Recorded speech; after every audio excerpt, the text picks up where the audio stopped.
What if I told you that the grammar of, like, the very sentence you are listening to right now is lying to you? Oh, it completely is. Or, I mean, it's lying about the fundamental structure of reality itself. right, and you rely on these nouns and verbs and adjectives every single day, just to navigate your life. Yeah, you assume they're giving you this accurate map of the world. Exactly. But beneath the surface of those everyday words, there's this hidden architecture, like an invisible blueprint. And it operates by rules that most of us never actually learned. Which is crazy to think about. And because we don't know those rules, we end up drowning in information overload. We get manipulated by bad arguments or just completely overwhelmed by how complex the modern world is. It is a profound vulnerability, honestly. Yeah. We all just assume that if a sentence sounds grammatically correct, it must be logically sound. Yeah. But those are two entirely different things. And that distinction is basically the beating heart of our deep dive today. We are pulling from this foundational, truly mind-bending work by Susanne K. Langer. Yeah, an introduction to symbolic logic. It's a classic. It really is. So our mission today is to take you on a journey into the architecture of your own thought processes. We want to show you how to identify something called logical form, right? And really master the art of abstraction. Which is kind of like a superpower once you get the hang of it. Oh, totally a superpower. The goal is to give you a tool to strip away all the noisy, distracting, like emotionally charged details from any argument or news story and just see the naked underlying structure beneath it. But to get to that level of clarity, you have to realize something pretty wild. Okay, lay it on me. Well, the way a composer structures a symphony, right? Mm-hmm. And the way an engineer balances the load of a suspension bridge. Uh-huh. And even though you just write out a simple grocery list, they all share the exact same underlying logic. Wait, a symphony and a grocery list? Yeah, they're different expressions of the exact same universal laws of structure. See, that sounds like a massive claim. But Langer actually starts building this case from the absolute ground up. She looks at how human beings acquire knowledge in the first place. Right, the very beginning. In all science and art, it really begins with this realization that feels a bit counterintuitive. It's the recognition that one single substance can take on many wildly different forms. Yeah, and I think a historical example makes this incredibly clear. I mean, consider Benjamin Franklin. Okay, yeah. Before Franklin, human beings interacted with all these different phenomena that seemed completely unrelated. You have a farmer seeing lightning split the sky during a storm. Right. And then you have a colonial woman feeling a tiny static spark when she, pets her cat in a dark room. Oh, yeah. And then someone else feeling the ambient heat radiating from a heavy metal flat iron. Which, I mean, those sensory experiences share absolutely nothing in common. A massive bolt of lightning in the sky does not feel or look or sound like a tiny spark on a cat's fur. Exactly.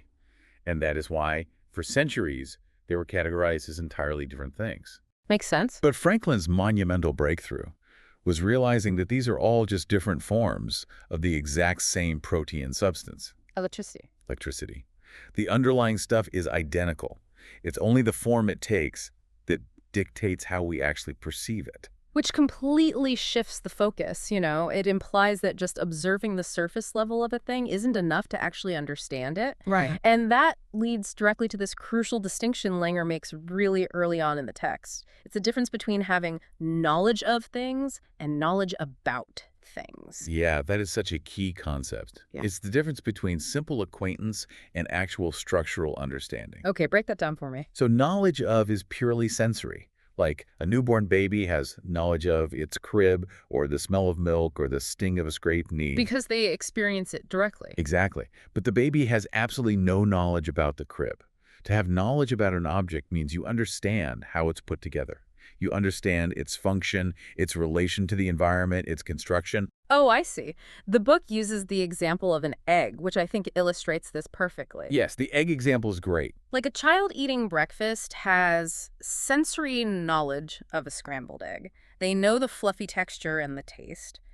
But they have no knowledge about the fact that the yellow mass on their plate is actually a transformed version of that hard, white, oval thing sitting in the refrigerator. Right, to the child, those are two completely different entities. Yeah. They don't recognize it as a different form of the exact same substance. And this is why science and logic have to transcend sensory experience.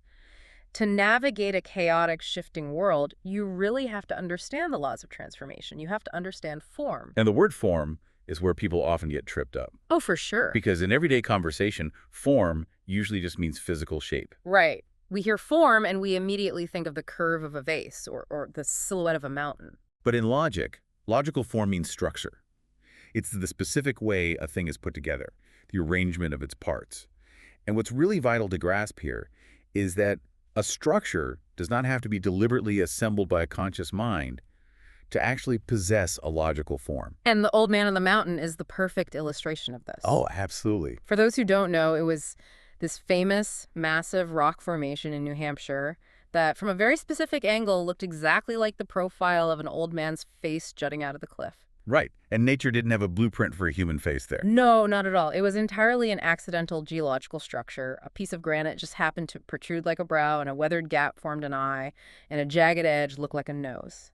Yeah, and the rock shares absolutely no physical material with a human being. I mean, there's no flesh, no bone, no blood. Right. But the structural arrangement of those rocky protrusions is analogous to the structural arrangement of a human profile. Yeah. They literally share a logical form. Okay, so if the blueprint is the form, then the materials used to build it are the content. We just looked at how the exact same material, electricity, can take on different forms. But this also works in reverse, doesn't it? Oh, definitely. The exact same form can be filled with entirely different contents. Give me an example of that. Music is one of the clearest ways to demonstrate this interplay between form and content. So imagine the notes C, D, E, F, G, A, B, and high C. Okay. If you play those notes sequentially with equal duration, you've constructed the logical form of a C major scale. Right, pretty standard. But if you take those exact same notes, so the identical musical content, and you just rearrange their temporal relations, like maybe you play them in a skippy 3/4 time signature. Oh, okay. You've created a waltz. The content is identical, but the logical form has changed completely. And we can flip that scenario too, right? We can keep the form identical but completely swap out the content. Like, if I play that initial C major scale, the form is a specific mathematically spaced ladder of whole steps and half steps. But if I transpose that and play a C sharp major scale, I am pressing entirely different keys on the piano. Right, you're using completely different frequencies. Yeah, not a single frequency from the C scale exists in the C sharp scale. Yeah. The auditory content is 100% different. Yet any human ear recognizes it instantly as a major scale because the form remains absolute. You actually see this in manufacturing all the time, too. Think of a paper pattern for a tailored suit. Oh, that's a good one. That pattern is pure logical form. You can take that pattern and cut the suit out of thick winter wool or out of lightweight summer silk or even out of old newspaper. Yeah. The physical reality of the suit, the content, changes radically, but the logical form remains totally undisturbed. And the ability of the human mind to recognize that underlying form across wildly different contents. That is what we call analogy. Okay, let's unpack this, because this redefines the word analogy for me. Usually we think an analogy just means a comparison, like saying, a cloud looks like a cotton ball. All right, the colloquial use. But in this context, when we say two things are analogous, we are basically stating a mathematical truth. They share an identical logical structure. Yeah. Consider a line graph in a medical journal charting the rise and fall of a viral epidemic over a month. Okay. You have an x-axis representing the days and a y-axis with these jagged peaks and valleys representing the number of infected patients. But a jagged line of black ink on a piece of white paper looks absolutely nothing like a human being sweating through a terrible fever. Exactly. The contents are utterly incongruous. Ink on paper has nothing to do with biological pathology. But the graph is a logical picture. It shares a logical form with the timeline of the illness. Oh, I see. So if the infection rate doubled on day 12, the line on the paper goes twice as high on the designated notch for day 12. The spatial relationship between the points of ink perfectly mirrors the temporal and numerical relationship of the outbreak. Your brain instantly maps the form of the ink onto the form of the real-world event. Taking that the structure of the graph and mentally separating it from the ink, the paper, and even the sick patients, just so you can examine the structure purely on its own. That process is called abstraction. And, I feel like the word abstraction carries a lot of baggage. People tend to have a really visceral, negative reaction to it. Oh, they definitely do. In popular culture, abstract has just become a synonym for vague or useless or, disconnected from reality. But Langer pushes back on this idea hard. She argues that people aren't afraid of abstraction because it's inherently confusing. They are intimidated by it because their educational systems are just overly obsessed with tangible contents. Yeah, we're taught to memorize facts and dates and physical properties. We're very rarely taught how to isolate and manipulate pure form. Yet, human beings perform abstraction naturally and constantly. Going back to your suit pattern example, when you buy that paper pattern at the fabric store, you are literally purchasing an abstraction. Right. You don't freeze in terror because the picture on the envelope shows the dress in blue chiffon and you brought red velvet. You intuitively understand how to mentally abstract the form from the suggested content and apply it to your own material. And in science, when we deliberately isolate those abstracted forms, we call them concepts. Concept. The concept of oscillation is a fantastic example from the text. Oh, right. So you have a 50-story skyscraper gently swaying in hurricane-force winds. You have a violin string vibrating rapidly under a horsehair bow. And you have a person's teeth chattering violently while waiting for a bus in the freezing snow. A skyscraper, a musical instrument, and human teeth. They have nothing in common physically. Absolutely nothing. But they all share the abstracted logical form of rhythmic motion to and fro. That form, completely divorced from the glass, the wood, or the enamel, is the pure concept of oscillation. Understanding that abstraction isn't empty, but rather the very foundation of understanding is super liberating. It really is. And I actually want to take this defense of abstraction even further, because the ultimate proof that abstraction is the most powerful tool we possess is human language itself. Language is the ultimate abstraction. Oh, absolutely. It's a pure, ongoing analogy. Right. The words I am speaking right now are just meaningless vibrations of air. That is the physical content. And those sound waves are structured by syntax and grammar and sequential rules. That is the form. And that form perfectly mirrors the complex, abstract patterns of ideas inside my brain. Without the ability to map the structure of my internal thoughts onto the structure of external sound waves, human communication is impossible. Language is basically a structural bridge between two minds. Exactly. But if language is a map of our thoughts, we really have to examine how that map actually connects its individual landmarks. Like, how are these structures actually built from the ground up? And this requires looking at the absolute skeleton of reality, which consists of elements and relations. Okay, so we established that logical form is structure. But structure isn't just some mystical aura. It has mechanics. What is structure actually made of? According to Lammer, structure relies entirely, 100%, on relations. If you alter the relations between the parts of a thing, you change the thing entirely, even if you never add or subtract a single physical part. Oh, an anagram makes this incredibly concrete. Take the letters R-O-N-A-L-D. Those elements spell the name Ronald. But if I simply rearrange the spatial relations of those exact same letters, altering which letter comes before or after another, I can spell Roland or Arnold or Landor. Exactly. The elements remained completely static, the relations changed, and the reality of the word transformed. And this principle applies to the physical world with equal force. The text uses the example of a coral rock. What fundamentally is a coral rock? Well, it's an amalgamation of millions of tiny individual calcified shells. Right. But if you just have a massive pile of loose shells on a beach, you don't have a rock. What transforms the pile into a rock? The cohesion. The cohesion. It's a spatial relation. It's the fact that these microscopic shells are rigidly, molecularly locked next to, on top of, and beneath each other.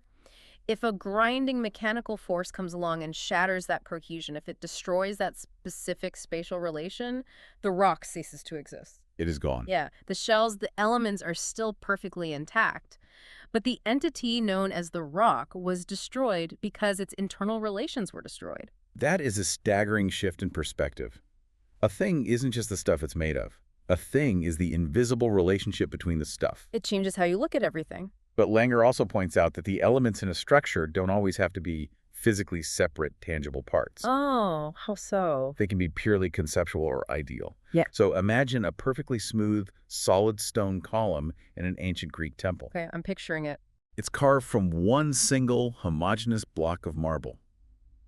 It has no physical parts. You cannot dismantle it like a stack of wooden blocks. But it still possesses structure. It does, because a conscious observer can conceptually distinguish elements within it.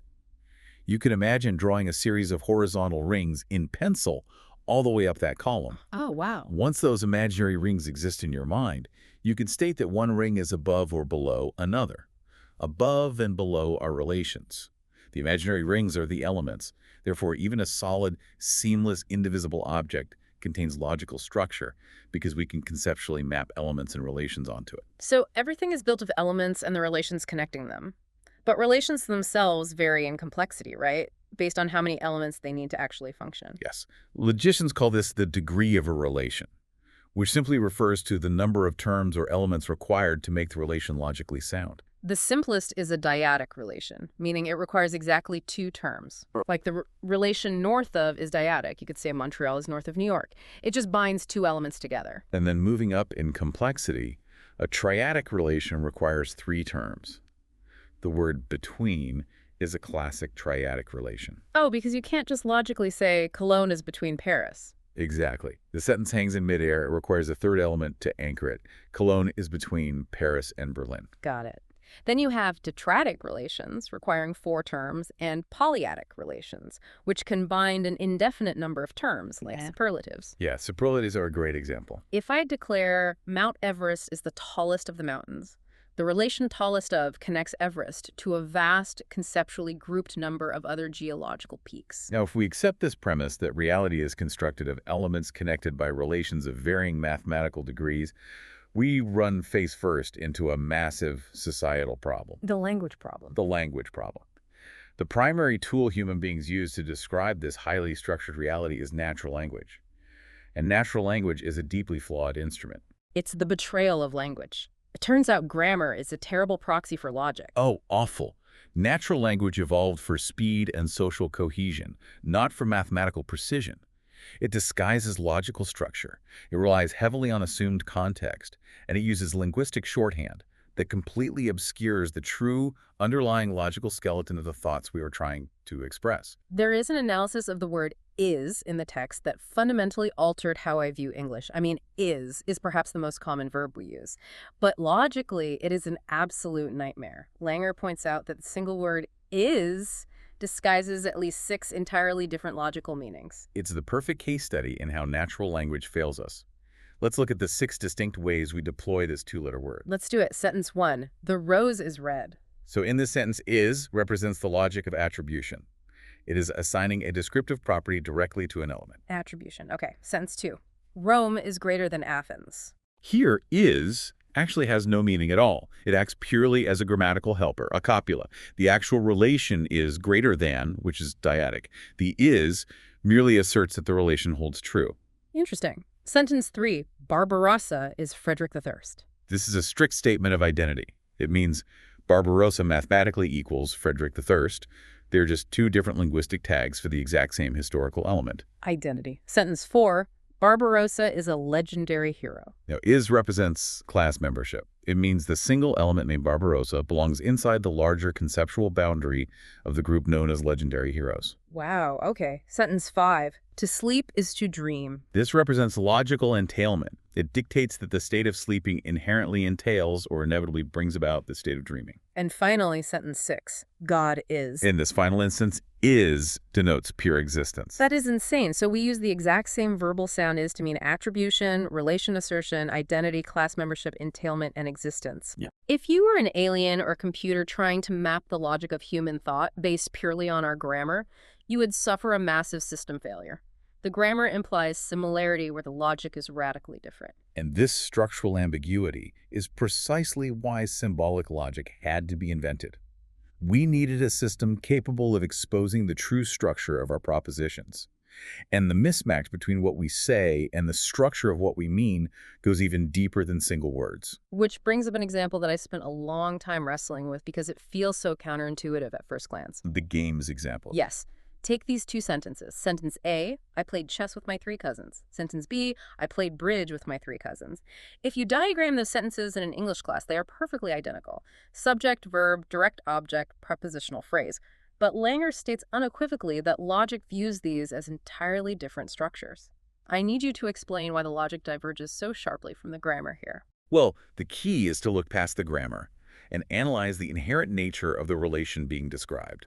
Let's analyze the relation of chess playing. Chess is, by its fundamental design, a two-player game. The relation is inherently dyadic. It only binds two terms. Right, player A and player B. Therefore, when you say, I played chess with my three cousins, you are using language to telescope multiple logical propositions into a single sentence. Logically, you either mean, I played chess against cousin 1, and I played chess against cousin 2, and I played chess against cousin 3. Oh, so that's three separate dyadic relations strung together. Exactly. Alternatively, perhaps you played a bizarre variation where you faced a team. In that case, you mean, I played chess against a singular team entity comprised of cousin 1, 2, and 3. But even then, the relation remains dyadic. Player A versus the combined entity B, C, D. The structure never exceeds two opposing terms. Okay, the relation limits the structure regardless of how many physical people are in the room. Exactly. Yeah. Now, contrast that with bridge playing. Bridge is a card game that structurally requires exactly four participants. It is inherently a tetratic relation.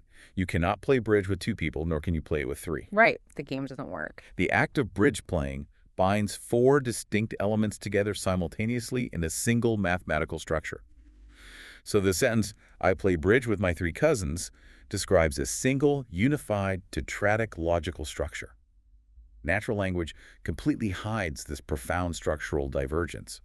Symbolic logic tears away the grammar to expose it. Language is totally a trap. It allows us to gloss over massive structural differences just for the sake of conversational flow.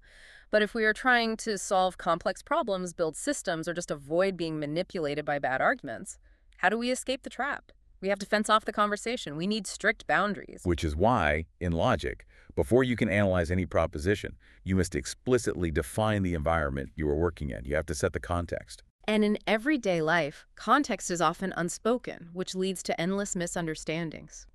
Langer separates context into two distinct types: psychological context and formal context.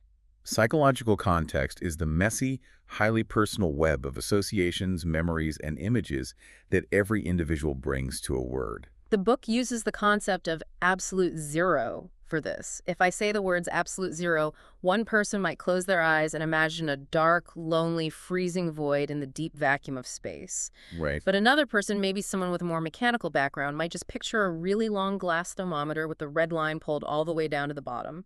Those mental images are their psychological contexts. But science, logic, and mathematics cannot function on highly subjective mental pictures. They demand a formal context. The formal context of absolute zero has nothing whatsoever to do with dark voids or glass tubes. It's purely structural. Exactly. It's defined as the very first element in a conceptual series of temperatures, ordered by the relation of warmer than.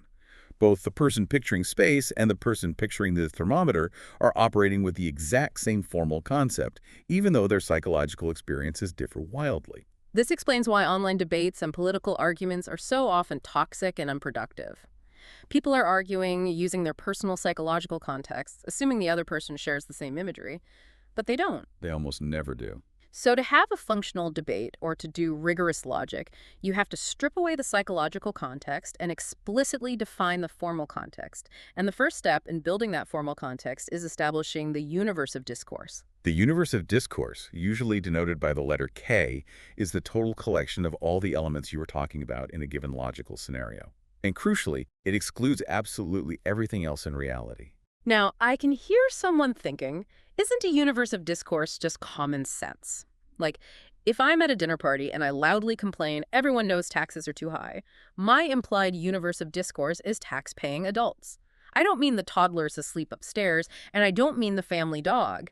I shouldn't have to explicitly state my universe of discourse is adult human citizens. And for navigating a casual dinner party, that tacit, vague universe is perfectly fine.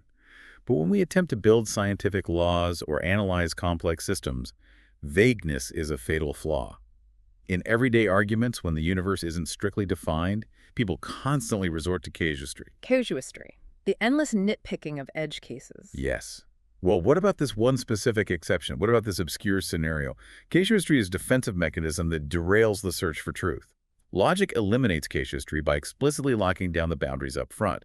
If an anthropologist writes a scientific paper and asserts everyone is born into a social group, their scientific universe of discourse must strictly include every single human being. The baby in the crib. The baby in the crib, the wealthy adult at the dinner party, and an uncontacted tribe member in the Amazon.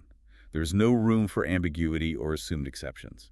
Okay, so step one is explicitly defining the elements the universe of discourse. Once we have our universe locked down, we need to decide how things inside it interact. We need constituent relations. Right. You cannot just throw any random relation into any universe. The relation must be logically applicable to the elements. If your universe of discourse consists solely of a set of four houses on a street, the relation is to the north of is a perfectly valid constituent relation. You can map how the houses relate geographically, Sure. but the relation is wiser than is meaningless. Houses do not possess the capacity for wisdom. So the logician explicitly states, my universe is these four houses, and my constituent relation is north of, which we abbreviate as NT. When we combine the elements from our universe with our constituent relations, we generate propositions. House A is north of House B, and every proposition, by definition, must have a truth value. And we must be very precise with terminology here. In symbolic logic, truth value has absolutely nothing to do with deep moral truths, spiritual enlightenment, or philosophical righteousness. It is a sterile, mechanical property of a proposition. A proposition is either true or it is false. I think of it like finding the value of x in a basic algebra equation. If x represents the number of apples in a basket, the value of x might be 12. It's just a numerical state of being. Similarly, a proposition's truth value is just its state of being, either truth or falsity. Now we have our universe of elements, we have constituent relations connecting them, and we have propositions with truth values.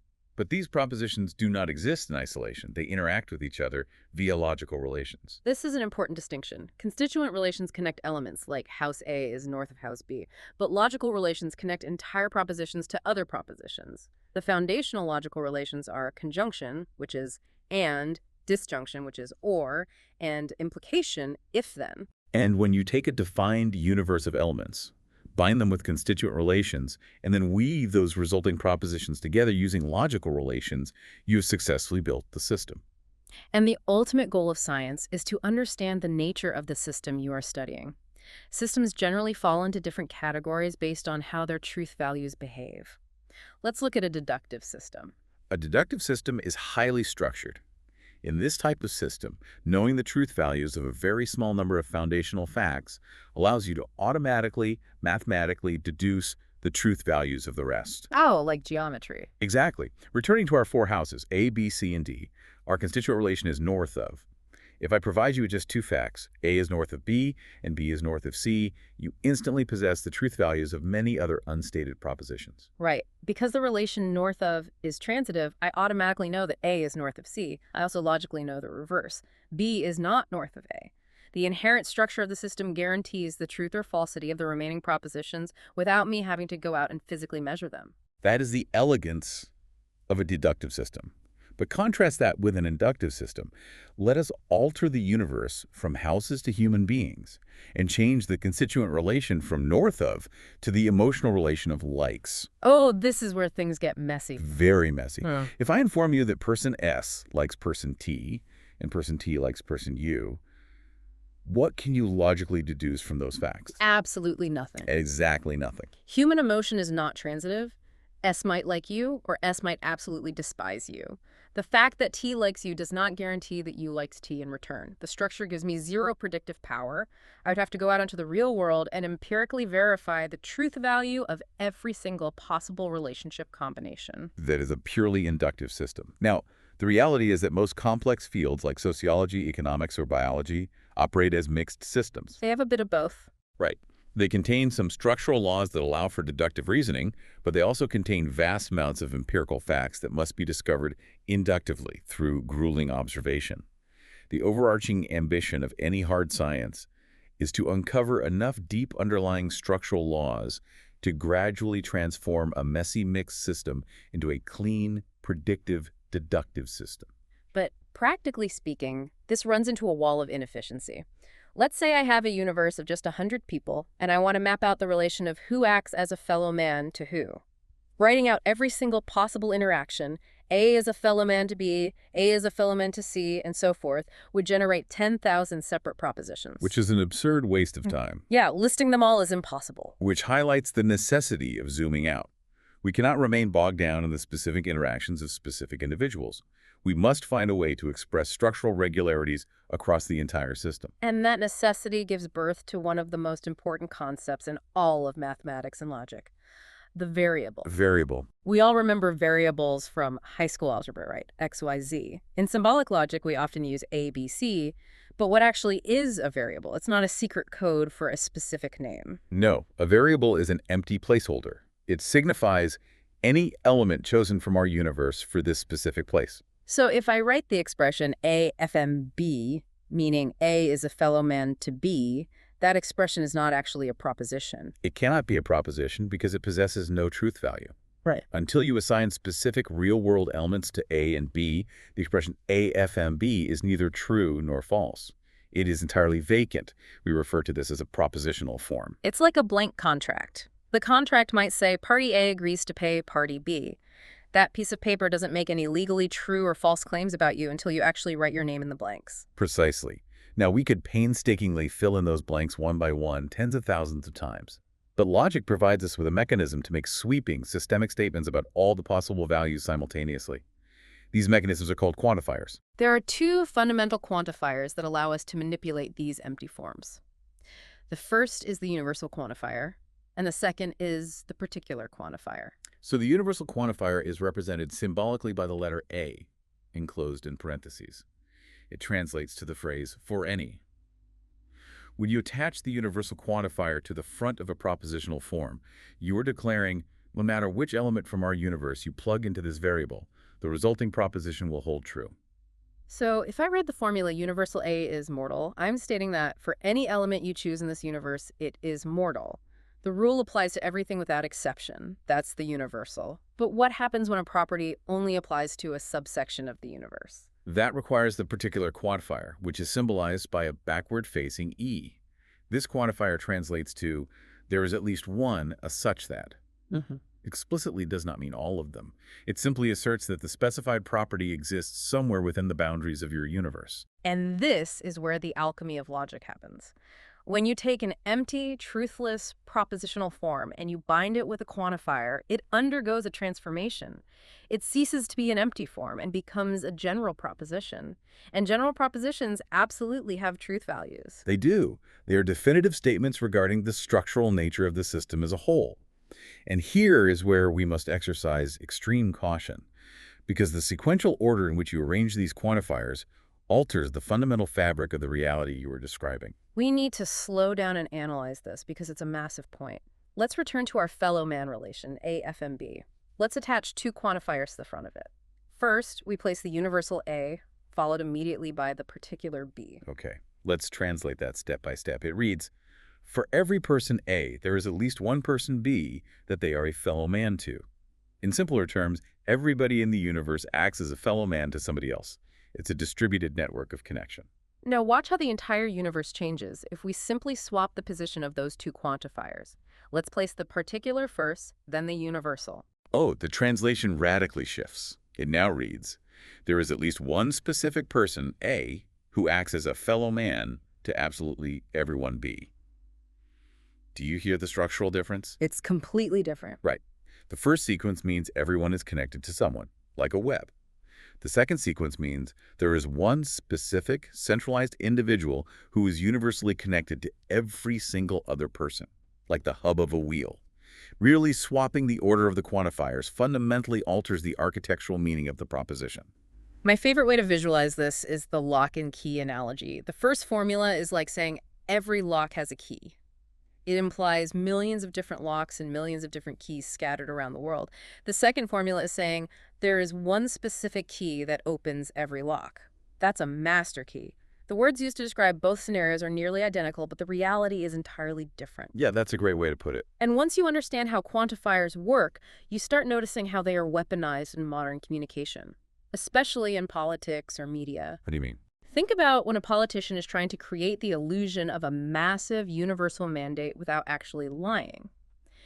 They will use a particular quantifier to make a general proposition that sounds like a universal one. They will say, people are saying our policies are failing, or mistakes were made. Oh, I see. Logically, those statements just mean there is at least one person saying policies are failing, or there's at least one mistake that was made. It's a mathematically true statement. But the audience hears it and psychologically converts it into a universal quantifier, assuming everyone thinks policies are failing. They use the vagueness of natural language quantifiers to manipulate the listener's internal logic. That is a brilliant application of the theory. It shows the danger of not understanding whether you are dealing with a universal all or a particular some. To make the power of the particular quantifier even more concrete, Langer uses a fantastic desert island robbery scenario. Imagine 4 people are stranded alone on a deserted island.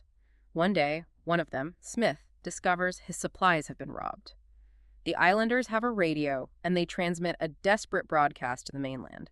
Somebody robbed Smith. Let's dissect that broadcast logically. The word somebody acts as the particular quantifier.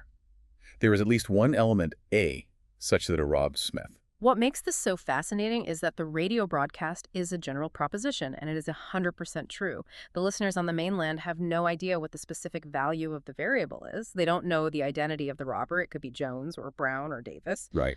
But the general proposition that at least one person committed the robbery is an absolute structural truth about the universe of that island. You don't need to know the specific value of a variable to generate a perfectly true general proposition. And by embracing variables and quantifiers, logic takes a monumental leap forward. We elevate our thinking. We stop obsessing over specific individuals, Smith, Jones, the specific house, the specific dog, and we begin analyzing the structural characteristics of groups. Which leads us directly into how we systematically group the universe. We are leaving the realm of individuals and entering the logic of classes. As we just demonstrated, general propositions never actually refer to specific individuals. They refer exclusively to members of a class. We throw the word class around constantly. In daily life, middle class, biology class, a class of ships. But symbolic logic applies incredibly strict parameters to what constitutes a class. The most prevalent logical error people commit is conflating membership in a class with being a part of a physical whole. They seem similar, but structurally they operate by totally different laws. Langer's example of the university graduating class illustrates this beautifully, and it honestly reminds me of the old Ship of Theseus paradox. Imagine the incoming freshman college class of 1938. In their first year, 1934, they hold a meeting and formally pledge to donate a $5,000 gift to the university upon graduation. Over the next 4 turbulent years, 20 original members drop out due to finances. 15 new transfer students arrive and join the cohort. If you view that class merely as a physical sum of its parts, the entity known as the class of 1938 that originally made the pledge no longer exists. The physical components have been swapped out. If a class was just its parts, the financial pledge would be logically void. But the university still expects the check. And logically, the pledge remains perfectly valid. Why? Because a class is never defined by the specific temporary individuals occupying it. The class is defined by a conceptual rule. It is defined by its defining form. Correct. A class is simply the field of applicability of a specific concept. Logicians refer to this field as the extension of a concept. Let's examine the class of mortals. What is the defining form that generates this class? The form is the proposition. X must die. Exactly. Any element from the universe that you can substitute for X, which results in the proposition X must die being true, automatically becomes a member of the class of mortals.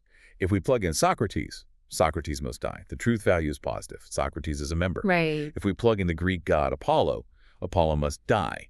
The truth value is false. Apollo is excluded. The class is merely the extension of the concept. It is entirely irrelevant whether members are currently being born or actively dying. The structural class exists as a mathematical reality for as long as the concept itself exists. Classes can also contain nested structures within themselves known as subclasses. Langer references the fairy tale The White Swans, where a king has 7 royal children, 6 princes and 1 princess. The class of princes serves as a subclass of royal children because every single member of the prince class is entirely enclosed within the boundaries of the royal children class. However, this fairy tale scenario forces us to confront a concept that everyday common sense frequently rejects. We have 6 princes. That forms a robust, intuitive subclass. But there is only one princess. The question arises, can you logically have a class consisting of only one member? Common sense says a group requires at least 2, but logic says, yes, absolutely. It is called a unit class. And while it feels academically obscure, we implicitly utilize unit classes in natural language all the time. If a company forms a committee of 1 to investigate a complaint, that is a unit class. More profoundly, our everyday use of the word the relies entirely on this logic. The structural weight of the word the is staggering once you see it. When you tell someone about the princess and the fairy tale, you are instantly deploying two massive logical assertions without realizing it. First, you are referring to all members of the class of princesses within that specific universe. Second, you are simultaneously asserting that there is at most one member of that class. The word "the" mathematically dictates both totality and singularity. It is an incredibly elegant piece of linguistic shorthand. But if we can have a class of one, can we have a class of zero? Yes, and this is where logic leaves common sense entirely behind. This is the null class. A grouping of nothingness. If you casually mention the wife of King Arthur, but King Arthur is famously a bachelor, you have inadvertently referenced a null class. The defining form of your statement is X is the wife of King Arthur. But there is no element in the universe that you can plug into X to make that proposition true. The extension, the field of applicability, is absolute zero. The book provides the example of a menacing sign posted in a public park. Flower pickers will be prosecuted. That sign, that proposition, remains logically true and structurally valid even in the freezing dead of winter, covered in snow, when absolutely no one is picking flowers. The class of flower pickers at that specific moment is a null class. Now, the existence of the null class leads us into a notoriously tricky area, the identity of classes. In symbolic logic, two classes are considered completely identical if and only if they possess the exact same membership. If they're extensions, the actual data points are a perfect match, the classes are identical regardless of whether their intended meaning is different. This is a point I have to challenge because it feels deeply wrong on an intuitive level. The text offers this historical example. Class A is defined as passengers on the first trip of the Mayflower. Class B is defined as founders of Plymouth. Now, as a matter of historical record, every single person who survived that boat trip also participated in founding the town.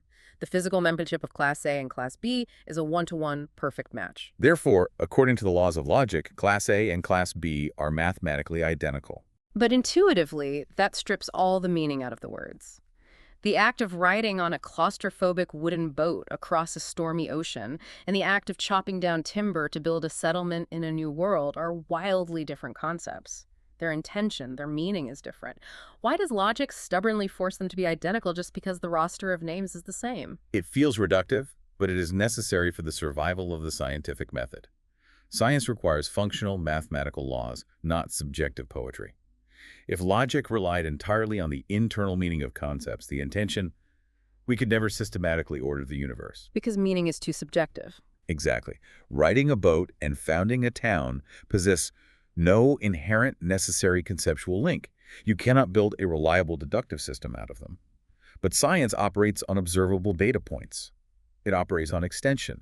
Because the data points, the actual physical human beings, are identical, logic allows us to substitute Class A for Class B in our equations. Equating classes by their extension is the mechanism that allows mathematics, computer programming, and physics to function without getting bogged down in philosophical debates over meaning. Okay. That is a hard pill to swallow, but I understand the utility. We are sacrificing the nuance of meaning to gain the rigorous predictive power of data. And once we accept that a class is purely defined by its extension, we unlock the final level of this architecture. We can start performing mathematics with reality itself. We can add, multiply, and subtract classes. Which brings us into the final phase of Langer's work, the calculus of categories. This is the machinery of intersection, combination, and negation. This is where we manipulate the fabric of the universe. The most foundational operation in this calculus is inclusion. We touched on this when discussing subclasses.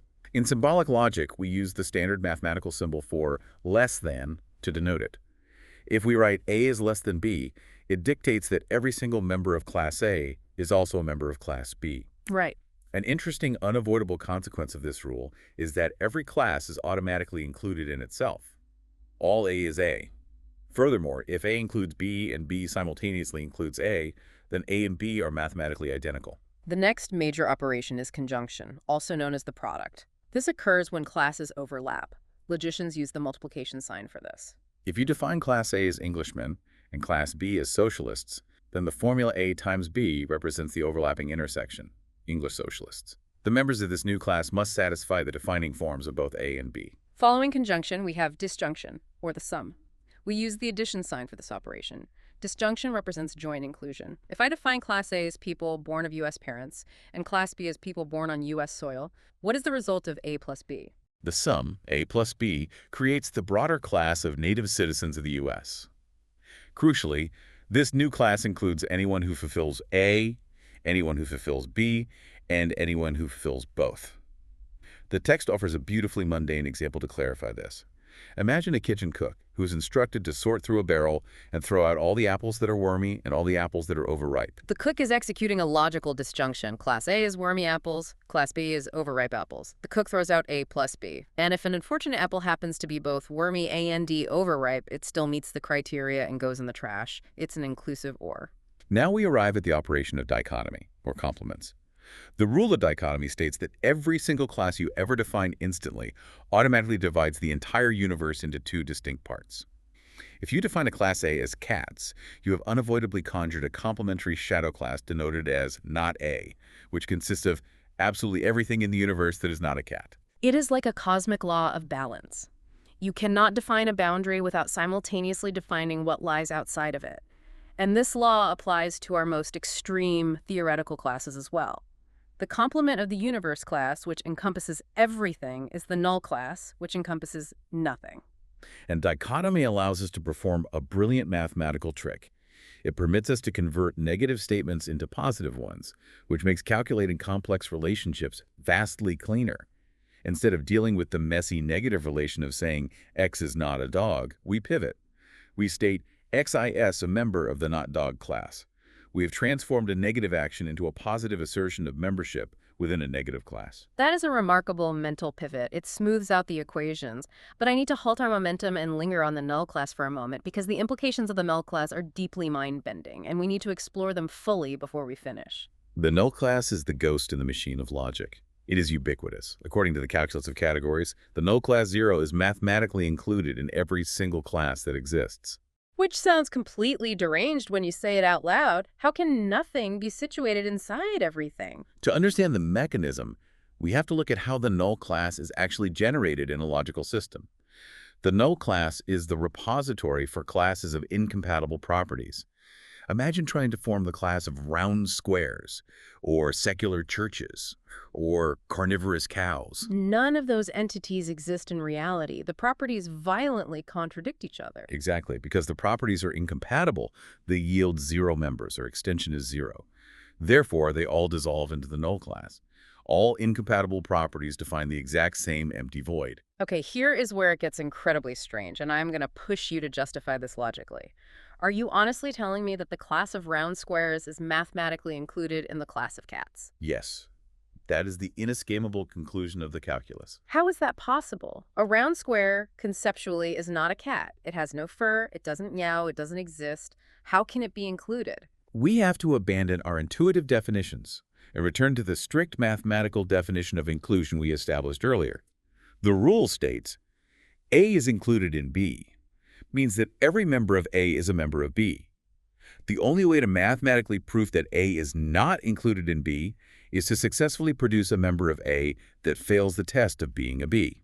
I follow the premise. The null class, by definition, possesses 0 members. Therefore, it is physically and conceptually impossible for you to produce a member of the null class that fails the test of being a cat. You cannot produce a round square that fails to be a cat, because you cannot produce a round square at all. Because I can't prove that it isn't. The math assumes that it is. It is known in mathematics as a vacuous truth. Because the null class has no members that trigger a failure state, it is mathematically vacuously included in the class of cats. And it is included in the class of dogs and the class of suspension bridges. The null class is universally included in every class. It's like a computer program. If the program asks, are all the files in this empty folder free of viruses? The computer returns the answer true. Not because it found clean files, but because it didn't find any infected ones. It didn't find anything at all. That is exactly how it operates. It feels like a bizarre quirk, a loophole, but accepting the vacuous truth of the null class is the cornerstone that unlocks the entire system of class calculus. It provides a stable baseline 0 for the algebra of reality, ensuring the system doesn't crash when it encounters an empty set. Taking a moment to absorb that, it is the ultimate triumph of pure structural form over our messy psychological context. When you stop fighting the math and trust the logical structure, it forces you to arrive at absolute, irrefutable truths that your everyday common sense would violently reject. We just proved that nothing is a subclass of cats because nothing lacks the capacity to prove it isn't. It demonstrates that the architecture of logic exists independently of our comfort levels. As we step back and look at the vast territory we've covered in Suzanne K. Langer's work, the journey is remarkable. We started with the simple sensory realization that one underlying substance can project itself into many different forms, just like lightning and static electricity. We learned to mentally sever form from content, recognizing the identical structure hidden within a terrifying disease outbreak and a simple graph of ink on paper.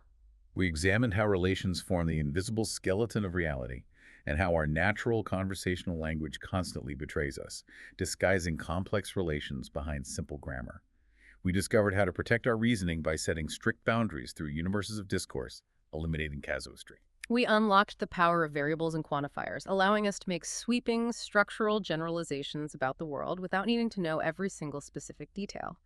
And finally, we transcended individuals entirely, learning how to group the universe into conceptual classes and manipulate the fabric of reality itself using the calculus of categories, even discovering the bizarre, ubiquitous null class hiding inside everything. It is a comprehensive map to the architecture of human thought. And there's a final provocative thought I want to leave you, the listener, with as we end this deep dive.